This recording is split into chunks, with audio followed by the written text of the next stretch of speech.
Maxoutil.com, un max d'outils à prix mini, présente. Sud Radio, le journal des sports. 8h51 sur Sud Radio, à la une de l'actualité sportive ce matin, Jules Boscherini.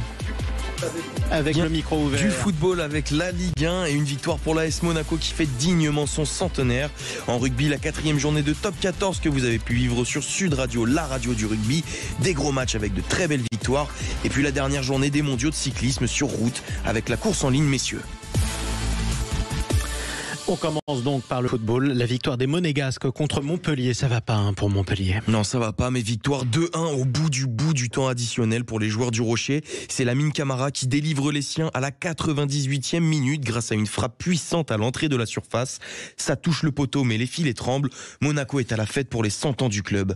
Dans les autres résultats, hier, Nice et Lens se sont quittés sur un score nul et vierge et Lille s'est imposé 3-0 sur la pelouse du Havre. Suite et fin de la 5e journée aujourd'hui avec 4 matchs dont Toulouse-Lyon à 15h et Strasbourg-Marseille à 21h. Alors football toujours, il va y avoir du changement au Brésil, tiens. Oui, coup de tonnerre pour la Seleção. La CBF, la fédération brésilienne, a rejeté la dernière offre de Nike. Partenaire depuis 1996, La célèbre marque américaine pourrait donc disparaître du maillot des quintuples champions du monde. Et les prétendants ne manquent pas. Les précisions de Louis-Marie Valin de l'Observatoire du Sport Business. La plus célèbre équipe de football de la planète, qui souhaite passer de 31 millions à plus de 100 millions d'euros annuels, comme les Bleus, se retrouve donc au centre d'une nouvelle guerre entre Nike et Adidas. En effet, l'équipementier allemand, qui s'est fait souffler son partenariat iconique avec la Mannschaft par son rival américain en mars dernier, aimerait lui rendre l'appareil en le privant de l'équipe 5 fois championne du monde. Une lutte au sommet à laquelle aimerait se mêler un troisième larron, Puma, qui, déjà partenaire de l'Italie avec qui il a remporté la Coupe du Monde 2006 et l'Euro 2020, veut s'offrir une nouvelle sélection de prestige. Réponse dans les prochaines semaines pour un contrat sans doute record. Est-ce qu'il y aura encore une virgule sur le maillot du Brésil? Tiens, c'est vrai que c'est un changement d'époque si c'est ça. C'était le maillot qu'ils avaient notamment en 98 quand on les avait battus en finale. Allez, on passe au rugby sur Sud Radio, la radio du rugby, avec le top 14 sur Sud Radio, mon cher Jules. Oui, avec cette victoire, décidément. Avec cette victoire sans conteste pour Perpignan à domicile qui rouste Clermont 33-3 en ouverture de la 4e journée du championnat. Alors que le technicien de l'ASM avait placé de l'ambition sur ce déplacement, les Jaunards repartent bredouille de Catalogne. Coupables de trop de manquements, Christophe Furios et son équipe savent qu'ils doivent revoir leur copie. J'avais parlé de révélateur et en fait, j'ai pas eu de révélation aujourd'hui. Que ce soit dans la dimension physique, on avait l'impression que là où il y avait un Clermontois, il y avait 3 Catalans. Donc voilà, on n'a jamais pu s'extirper de cette pression que nous ont mis les Catalans.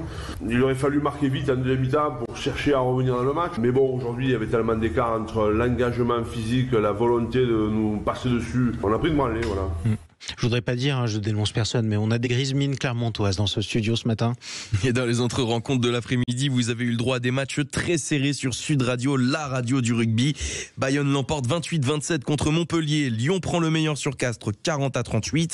La Rochelle s'impose sur la pelouse du Racing 16-17. Tandis que Toulon étrie Vannes 54-19 pour s'emparer provisoirement de la tête du top 14. Et puis hier soir, la section paloise est sortie victorieuse de son match face au Stade Français 30-16 avec bonus offensif. Pourtant, les Béarnais sont menés jusqu'à la 55e minute de jeu. Le manager de la section, Sébastien Piqueronis, préfère retenir la victoire au mental de son groupe. À la mi-temps, le bonus était totalement inespéré, inenvisageable, j'ai envie de dire. On pensait qu'à une chose, l'absolue victoire, mais je retiens que quand on a la rage de pouvoir gagner, tu vois, des fois, on fait plus, on fait mieux. Les hommes de la section y ont cru fort et ont voulu dominer et ont voulu était dominant de cette guerre psychologique et de cette guerre physique. Et aujourd'hui, c'est cette croyance forte qui, moi, me remplit de fierté. Et puis ce soir, remake de la dernière finale du championnat de France entre Toulouse et Bordeaux que vous pourrez suivre sur Sud Radio. La radio du rugby, c'est à 21h05. Allez, on passe au tennis, mon cher Jules. Le tennis également avec 2 Français à Tokyo. Ce sont Hugo Humbert et Arthur Fils qui prennent part à l'ATP 500 de la capitale nippone. Ils seront respectivement opposés au Britannique Jack Draper et à l'Américain Ben Shelton. Exactement. Maintenant, le cyclisme. Dernière journée des mondiaux de la course en ligne. Après la victoire de la Belge Lotte Kopecky hier, place aux hommes aujourd'hui avec un parcours long, tactique et usant. 270 km, 4500 de dénivelé positif, des bosses à répétition. C'est un programme corsé aujourd'hui au Tour de Zurich. Mais alors, qui sera le nouveau champion du monde?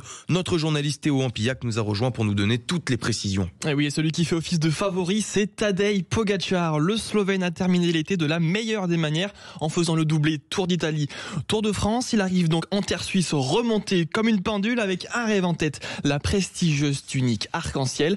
Mais le favori ne se résume pas qu'à Pogacar, puisque le Belge Remco Evenepoel prendra aussi part à la bataille, lui qui a déjà été titré dimanche dernier sur le contre-la-montre individuel.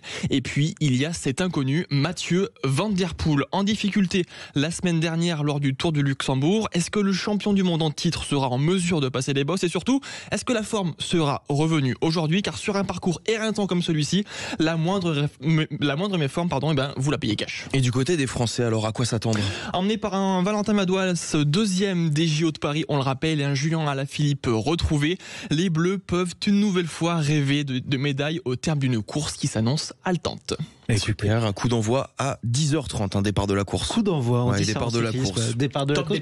Top départ, c'est comme ça qu'on dit. Bon, on sent que Théo Ampillac préfère parler ce matin de cyclisme que de rugby, si j'ai bien compris le Clermontois que vous êtes. Je pense que les résultats seront mieux sur le cyclisme que au rugby. Allez, merci à tous les deux et merci à l'incroyable service des sports de Sud Radio, la radio du rugby, qui vous fait vivre les deux plus beaux championnats du monde chaque week-end et chaque vendredi soir sur Sud Radio.